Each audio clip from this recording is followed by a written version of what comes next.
Bonjour bien-aimés dans le Seigneur, que le Très-Haut, le Père, soit glorifié. Voilà, comme d'habitude, c'est toujours pour moi, votre frère, un grand plaisir de venir vous parler. Donc, avant de commencer ce discours sur la parole du Père, je dois d'abord lui dire toute la gloire. Donc, Père, je te donne toute la gloire, que ton nom soit encore une fois de plus glorifié. Voilà, que ton règne vienne sur cette terre des hommes, voilà, et que ta volonté soit faite encore ici sur la terre corrompue. Mais je sais très bien que quand ta volonté sera faite, la terre ne sera plus corrompue. Donc à toi je donne toute la gloire, et aussi à ton fils préméné, voilà, que tu vas encore envoyer sur cette terre des hommes pour sauver ton peuple.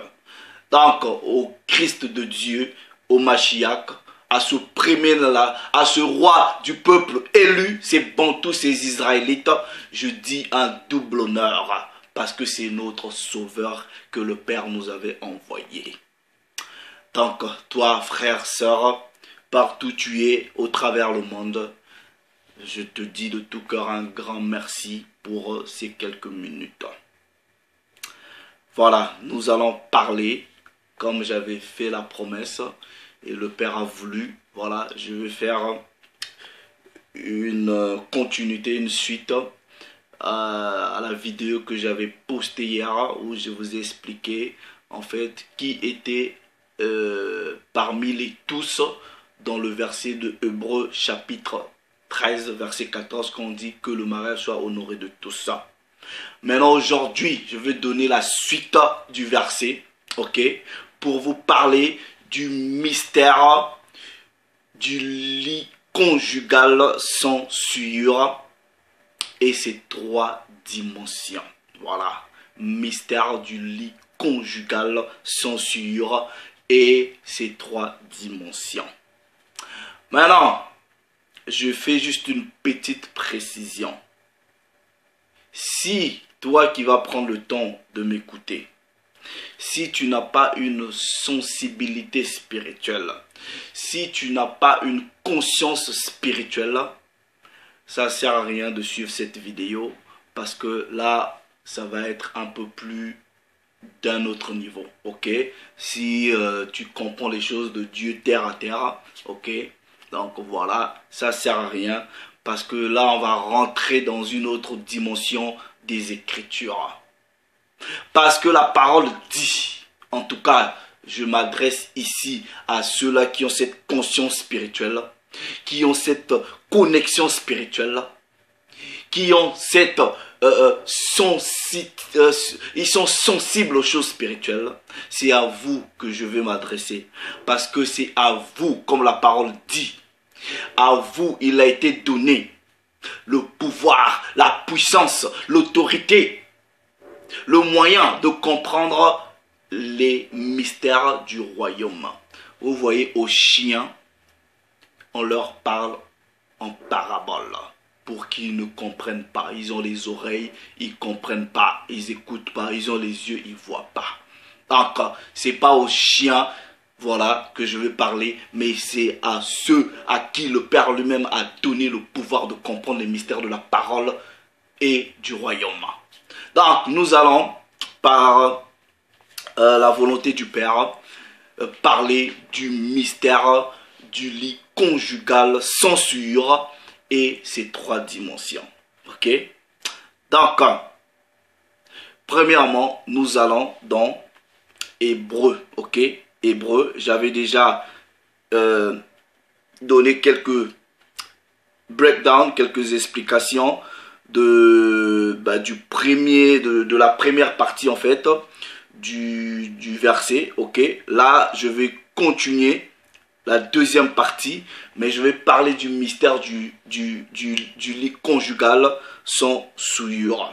Il est écrit dans Hébreux chapitre 13, verset 4, version de la Bible seconde 19-10, ok, que le mariage soit honoré de tous et le lit conjugal exempt de souillure. Ok? Donc, c'est là que je vais percer. Ok? Car Dieu jugera les impudiques et les adultères. Maintenant, c'est quoi le lit conjugal là? Vous voyez, quand les gens disent, ils voient le lit conjugal, ok? Ils pensent directement au lit de la maison, au lit dans la chambre des parents. Parce que quand on dit conjugal là, ça parle du couple. Donc pour eux, ils se limitent seulement à la compréhension du lit conjugal comme étant le lit de la maison, dans la chambre des parents. Donc c'est ce lit-là qui doit être préservé sans souillure. Mais non, je vous pose la question. Ça c'est la petite compréhension, ok? Ça c'est le bas niveau. Voilà, c'est pour les enfants. Quand vous comprenez ça seulement étant que le lit de la chambre des parents ou le lit du couple, ça c'est le bas niveau. Mais la parole vous dit que ce lit-là doit être préservé, gardé sans souillure, exempt de toute souillure. C'est quoi la souillure? Est-ce que la souillure, c'est quelque chose de matériel ou c'est quelque chose d'immatériel? Je rentre encore un peu plus dans les détails. Vous voyez, vous êtes en couple, par exemple. Vous êtes en couple. Maman, elle a bien fait le lit. Elle a bien fait le lit. Et l'enfant vient, il fait pipi dans le lit. Ok? Le lit là, il est souillé ou il n'est pas souillé. Même l'enfant, voilà, il gaspille le lit, il peut faire caca, il peut faire pipi sur le lit. Est-ce que le lit reste souillé ou pas souillé? Il y en a qui vont dire souillé, ça dépend. Mais il y en a qui vont dire non, il est juste sale, il faut le nettoyer. Donc c'est par là, vous allez comprendre que la souillure, c'est dans une autre dimension. Maintenant, nous allons aller pour comprendre encore, c'est quoi vraiment, c'est quoi le lit, qu'est-ce que ça représente, le lit conjugal. Ok, je vais dans Cantique des Cantiques. Ok, Cantique des Cantiques, je pense que je vais prendre la version de la Bible c'est Bible catholique crampant, ok. Vous pouvez retrouver la même chose dans la Bible de Jérusalem, ok. Donc, je prends Cantique des Cantiques, ok, au chapitre 1er, ok. Cantique des Cantiques au chapitre 1er. Bon, je prends seulement la version seconde 19-10, ok. Là-bas, il est écrit Cantique des Cantiques, premier chapitre, du verset 16. Là-bas, il est écrit: Tu es beau, mon bien-aimé. Tu es aimable.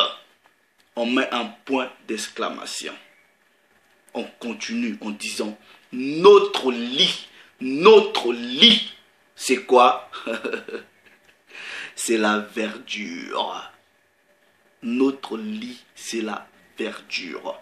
Donc, le patriarche ici, l'homme qui avait beaucoup de sagesse, il parle en disant que son lit à lui, avec la personne à qui il avait donné son cœur, ok, il dit leur lit, c'est la verdure. Pourquoi la verdure? La verdure, c'est où? C'est dans la nature. C'est dans la nature. Ok, c'est dans la nature.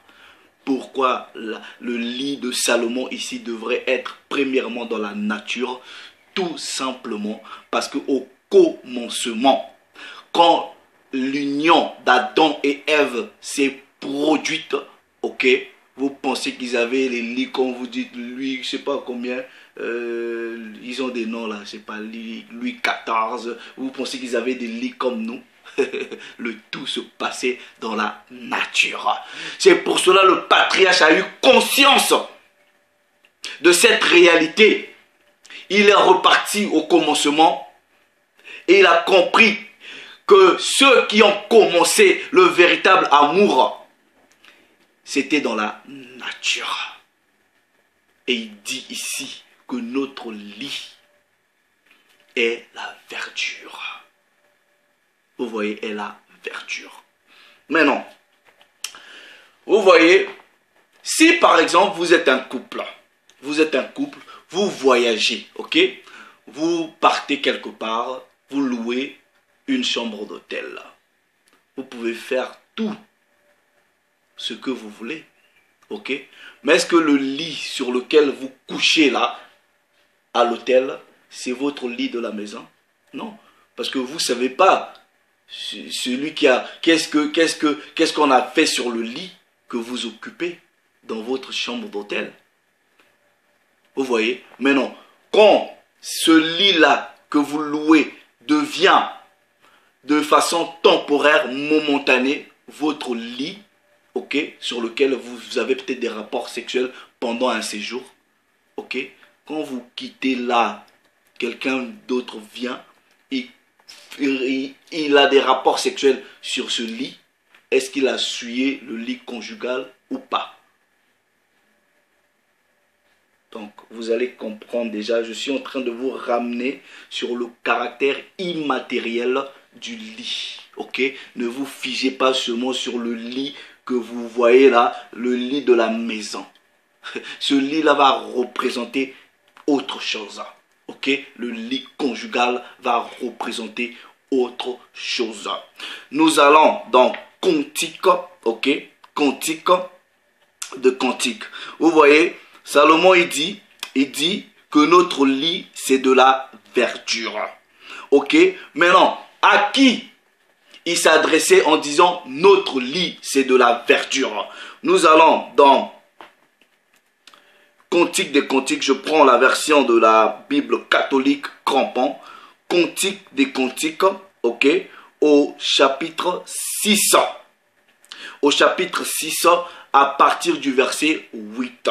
Là-bas, il est écrit. Vous savez, Salomon, il avait beaucoup de femmes. Hein? Beaucoup de femmes. Là-bas, il est écrit. Mais quand il disait notre lit, il parlait que d'une seule femme. Là-bas, il est écrit. Il y a 60 reines, 80 concubines et des jeunes filles sans nombre. Une seule. Mes amis, prenez conscience parce que même ceux qui sont dans le mariage ou ceux qui sont même pas encore dans le mariage, essayez de capter, de voir, de percer ce que je suis en train de vous expliquer ici. Parce que vous voyez, les petits versets que je suis en train de vous donner vont vous donner une connaissance meilleure du mystère du mariage. Vous allez comprendre que le mariage, c'est une alliance. Ce n'est pas un contrat que vous signez à la mairie. Ce n'est pas quelqu'un qui doit vous déclarer marié. Aucun homme sur la surface de la terre ne peut vous déclarer marié, je vous dis. Les seules personnes qui peuvent se déclarer mariés, c'est les conjoints avec la bénédiction des parents et que Dieu approuva. Donc un maire, un pasteur ne peut pas vous déclarer marié. Ça c'est un autre sujet. Mais nous revenons dans Cantique des Cantiques chapitre 6. À partir du verset 9, il est écrit, version de la Bible catholique crampon. Une seule est ma colombe, ok? Mon immaculé. Retenez les mots. Mon immaculé. Immaculé, ça veut dire quoi? Ça veut dire sans souillure. Si vous connaissez même pas ce mot, tapez sur Internet. Donc, immaculé. Vous voyez même chez les catholiques, ils ont cette notion-là de l'immaculée conception. Donc, ça veut dire la conception sans avoir été souillée par un homme.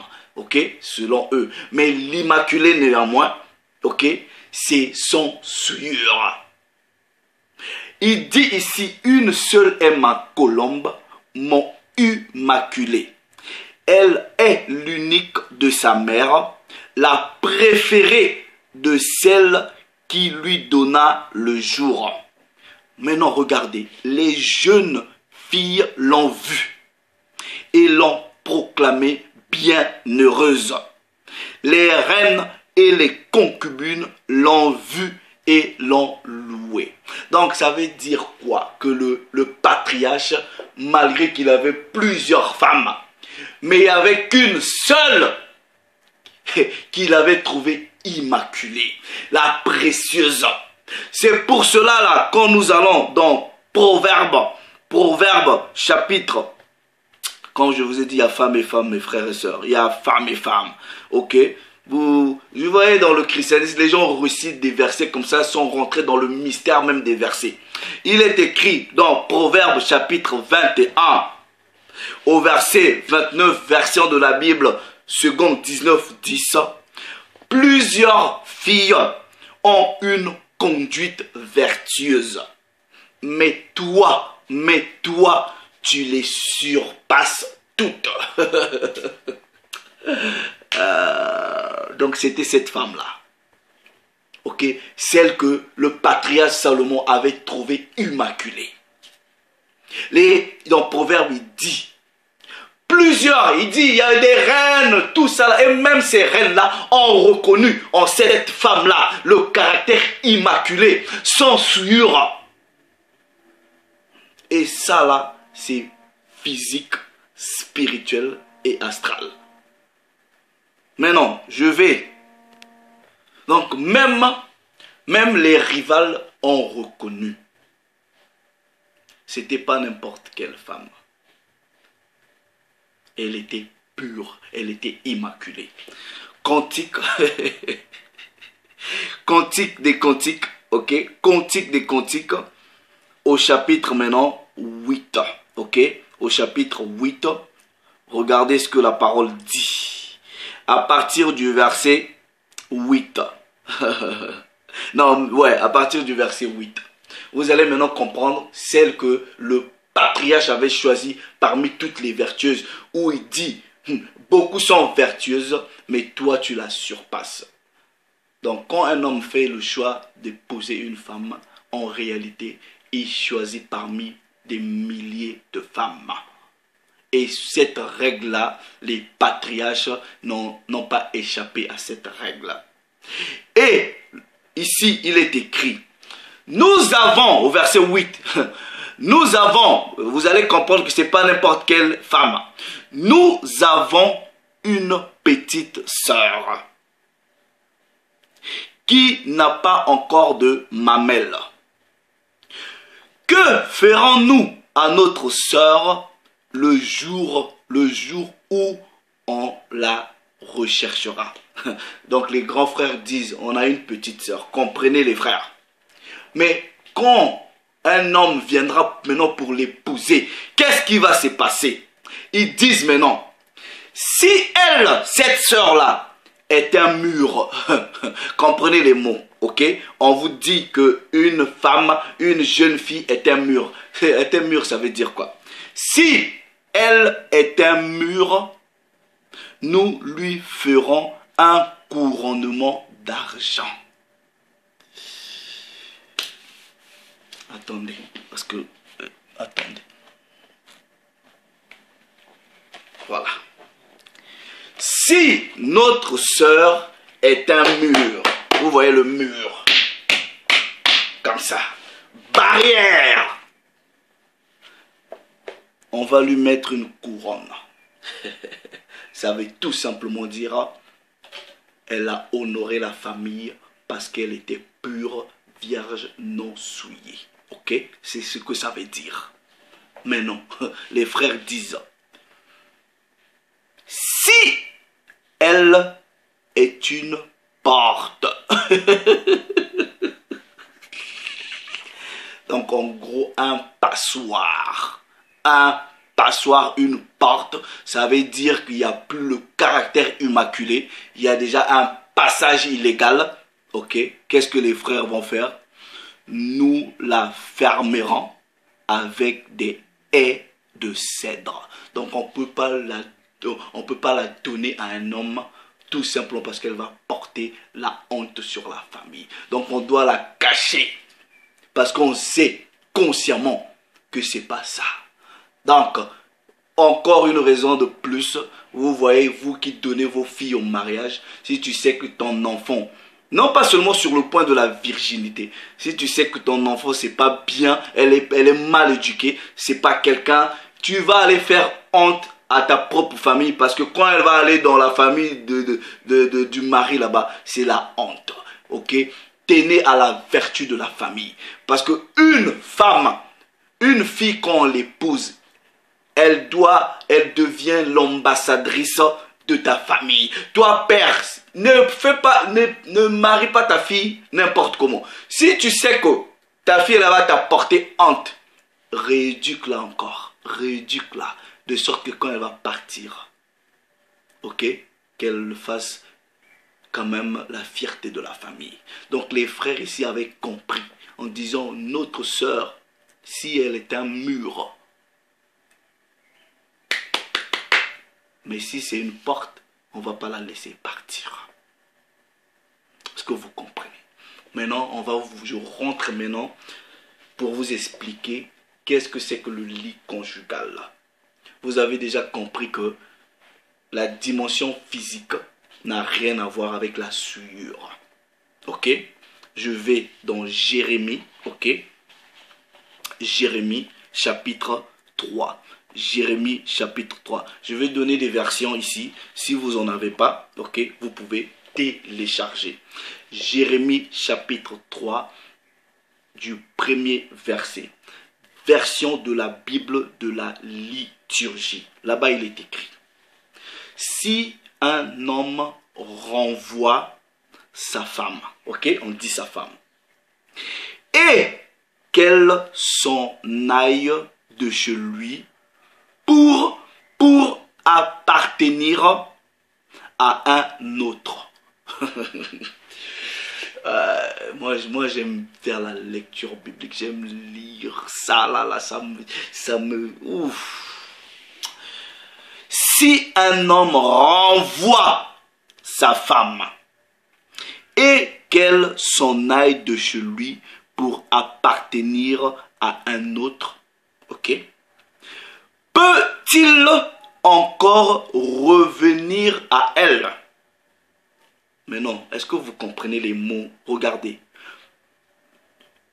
N'en serait-elle pas profanée? Qu'est-ce qui serait profané? Cette terre. Cette terre. Donc on vous dit que même cette femme-là, elle représente une terre. Donc, si vous vous êtes séparés, en réalité, ok?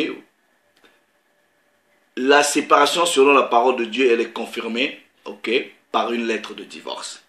Mais maintenant, si vous avez seulement des problèmes, par exemple, ah, on se sépare, voilà, et que cette femme-là aille, par exemple, sans que le divorce ait été établi, ok, cette femme va et qu'elle couche avec un autre homme, elle ne peut pas revenir coucher avec son premier mari.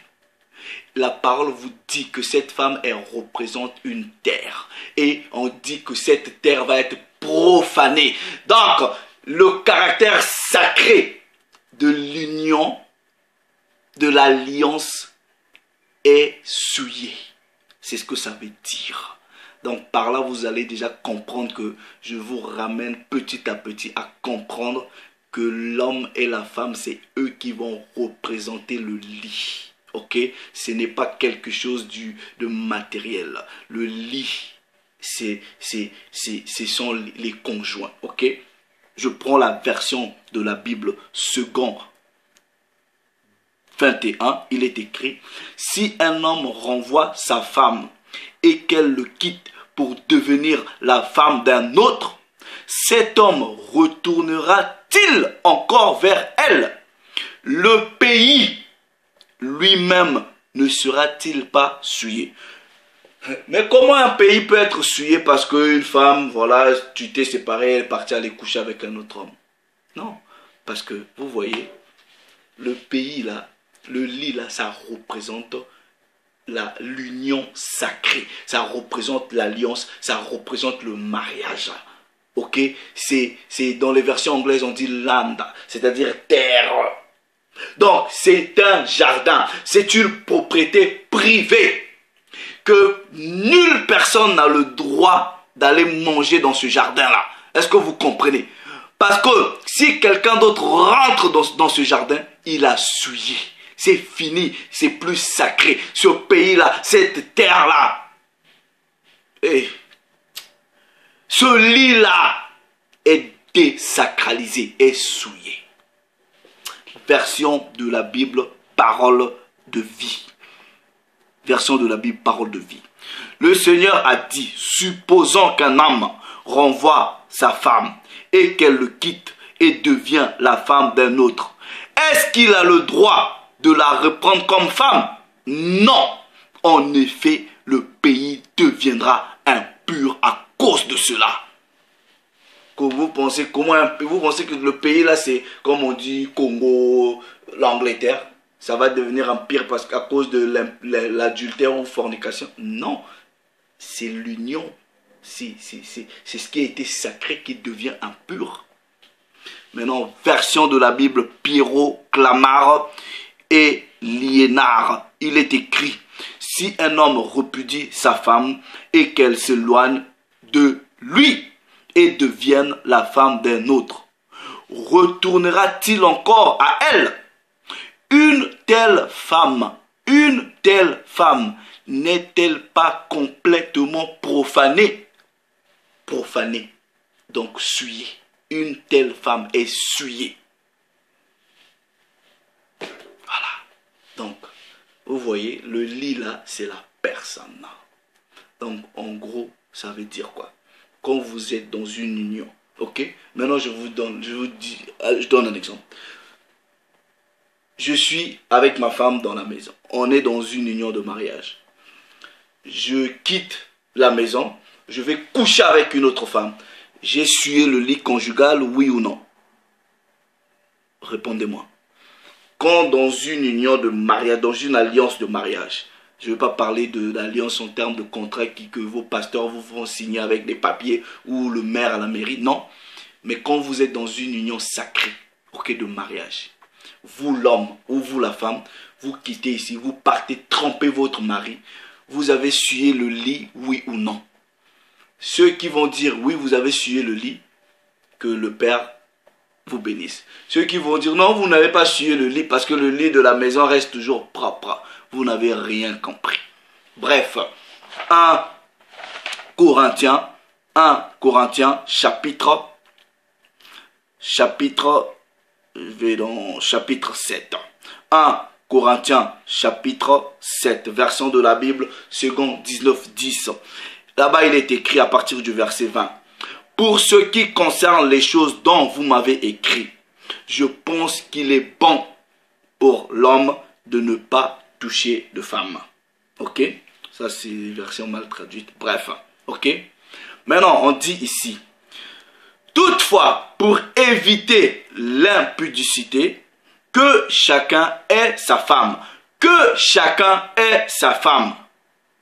Et que chaque femme ait son mari. Maintenant, regardez. Que le mari rende à sa femme ce qui lui doit. Et rendre quoi? Il doit l'argent. Il doit l'argent. Il doit quoi? Et que la femme agisse de même envers son mari. C'est-à-dire en gros que la femme aussi rende à l'homme à ce qu'il lui doit. C'est quoi ce qu'il lui doit? C'est comment dire? C'est les rapports sexuels. Si vous voulez que je dise les mots tels qu'ils sont. C'est ça là le devoir. Donc en gros, si votre homme veut de vous, peu importe, vous voyez, vous devrez lui satisfaire. Et si votre femme, ok, c'est pareil. Ok, c'est pareil, ce sont les obligations du véritable mariage. On continue. La femme n'a pas autorité sur son propre corps. Ok? Mais c'est le mari. Et pareillement, le mari n'a pas autorité sur son propre corps. C'est la femme. Ne vous privez point l'un de l'autre si ce n'est d'un commun accord, pour un temps, afin de vaquer à la prière, puis retourner ensemble, de peur que Satan ne vous tente pas par votre incontinence. Vous voyez ce que Paul écrivait ici. Il avait lu ça dans le testament de Nephtali. Ok, vous pouvez prendre les testaments des 12 patriarches. Ce que Paul dit ici, il avait lu ça dans les testaments de Nephtali. Ok, dans les testaments de Nephtali au chapitre 8, verset 8, là-bas, il est écrit, ok, il y a un temps pour s'unir à sa femme et un temps de continence réservé à la prière. Ce sont là 2 commandements. Mais s'ils ne sont pas accomplis dans l'ordre qui est le leur, ils sont une occasion de péché. Donc, je suis le lit de ma femme et ma femme est mon lit. Donc, ce n'est pas le lit où vous allez coucher qui ne doit pas être souillé. C'est vous, la personne, qui ne devrait pas vous souiller. C'est ça en fait. Parce que je peux toujours aller coucher avec une femme dehors, le lit de la maison est propre. Je l'ai souillé ou pas. Voilà. Donc, vous voyez, ce qu'on appelle par le mariage. Vous qui êtes dans le mariage, la plupart de vous, vous êtes rentrés dedans parce que l'âge a avancé, ou vous cherchez des enfants, vous rentrez comme ça, ou parce que les amis se marient gauche à droite, vous êtes partis là-bas, comme on dit chez nous, naloyenge, vous êtes partis comme ça. Et vous souffrez dans vos mariages. Vous souffrez, vous vivez la misère. Tout simplement parce que vous n'avez pas compris l'essence spirituelle du mariage. Ce n'est pas un contrat social, comme les gens ont voulu vous faire comprendre. C'est une alliance spirituelle. Le mariage est une alliance spirituelle. Ça représente beaucoup de choses. Si vous basez votre mariage sur les conceptions sociales, sur ce que cette société vous apprend, vous vous mariez avec une personne, elle est fit, endurante, donc demain matin, il a un accident, vous allez faire quoi? Il ne voit plus, vous allez quitter l'homme. Arrêtez des bêtises comme ça là. Frère, si tu n'es pas encore marié, sœur, si tu n'es pas encore marié, apprends d'abord la loi. La loi, ok?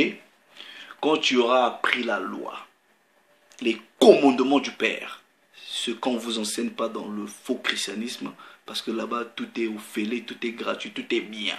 Apprends les commandements du Père. Quand tu auras compris les commandements et que tu commences à les respecter, c'est en ce moment que le Père fera tout pour ramener vers toi la personne qu'il te faut. La personne qu'il te faut. Vous voyez, vous partez même dans les mariages, même pendant leur cérémonie de mariage, vous sentez qu'il y a déjà des accords même dans le couple. Ok, même l'organisation, déjà même l'organisation, il y a déjà des accords, c'est déjà n'importe quoi. Ils font des faux sourires, vous sentez que la femme ou l'homme sourit seulement pour, bon voilà, je souris seulement. Vous sentez, il n'y a pas de joie dedans. Mais c'est censé être votre mariage. Vous ne reflétez pas le bonheur. Parce que la parole du Père dit quoi? Celui qui trouve une femme, ce n'est pas toute femme, c'est la femme vertueuse que vous avez choisie parmi toutes les vertueuses. Et la vertu selon la parole du Père, ce sont les commandements. Donc celui qui trouve une femme qui respecte les commandements du Père, cette femme-là va lui donner le bonheur. Et le livre du Siracide dit, une femme vertueuse, celle qui respecte les commandements, ok, elle donne, elle multiplie les jours du mari. C'est-à-dire, vous allez avoir une longue vie si vous avez une femme qui craint le Père, une femme qui est vertueuse, et si vous avez un homme qui est vertueux. Vous avez beaucoup de gens, surtout en Angleterre, là, vous voyez des tontons, tellement que les histoires de relations, là, ça a bougé la tête, ça commence à faire comment on appelle ça, les strokes, comment on appelle ça, AVC, des histoires de soucis. Ils meurent là, les histoires de femmes, parce que vous rentrez dans ces histoires-là sans pour autant comprendre les mystères même du mariage. C'est quelque chose de pur et de sacré. Ne banalisez pas ça. C'est pas parce que tes copines se marient. Ne banalisez pas ça. Ne rentrez pas. C'est une alliance. C'est sacré, frères, sœurs. Le mariage est sacré. Faites très attention. C'est sacré. Gardez-vous pur pour votre conjoint. Gardez-vous pur pour votre conjointe. Vous êtes ce pays, vous représentez ce jardin, vous représentez cette terre qui doit être préservée sans souillure, immaculée. Respectez les lois d'abord. Quand vous aurez respecté les lois, vous allez comprendre avec qui vous pouvez vous marier. C'est pour la vie. On n'a pas droit au divorce. Donc pour finir, je vais dans Ecclésiaste, chapitre 12. Ecclésiaste, chapitre 12. Je lis l'avant-dernier verset, ça dépend des versions. Mais dans la version seconde 19.10, je lis le verset 13. Écoutons la fin du discours. Crains Dieu et observe les commandements. C'est là ce que doit faire tout homme. Donc dans le tout homme là, il y a la femme aussi, il y a l'homme du genre masculin. Crains Dieu et observe ses commandements. Mes frères et sœurs, il y a des commandements de Dieu que vous devrez observer. Vous n'allez même pas hériter le royaume de Dieu si vous n'observez pas les commandements. Et les commandements, ce n'est pas ce qu'on vous enseigne dans le christianisme. Quand tu auras appris les commandements du Père, tu sauras que tu es le lit pour ta femme, elle est ton lit. C'est là-bas que ton cœur réside. C'est là-bas que tu trouves sommeil. Voilà. Donc, le Père s'est encore glorifié. Le Père s'est encore glorifié. J'insiste. Pensez à la pureté de l'alliance que vous signez. Que, même pas signer, parce que vous ne signez pas. Dans l'alliance dans laquelle vous rentrez avec une personne. C'est une alliance. Ce n'est pas un contrat. C'est une alliance. Et qui n'a pas de durée. Je vous dis, c'est une alliance qui n'a pas de durée. Quand les choses sont faites selon la volonté du Père, certes, il y a toujours des problèmes. Mais quand vous êtes planté auprès de ce cours d'eau-là, vents et marées, vous allez tenir debout. Mais si toi tu veux aller rentrer dans le marais parce que tu vois, là j'avance, mes amis, tout ça là. Voilà, nous on te laisse rentrer. Mais ce qui est plus important, c'est la loi. Mes frères, apprenez les lois, les commandements du Père. Ce que tu dois manger, comment tu dois te vêtir, comment tu vas faire tes prières, tu gardes, voilà, apprenez les lois. Dans Matthieu, il y a quelqu'un qui est venu dire au Christ, comment même je vais hériter le royaume de Dieu? Le Christ lui dit quoi? Garde les commandements. Garde les commandements. Je pense que je ferai même un sujet sur les commandements, la loi et la grâce. Parce qu'il y a beaucoup de confusion. Bref, aujourd'hui, c'était le mystère du lit conjugal sans souillure. Ce n'est pas forcément le lit de la maison, mais c'est la personne.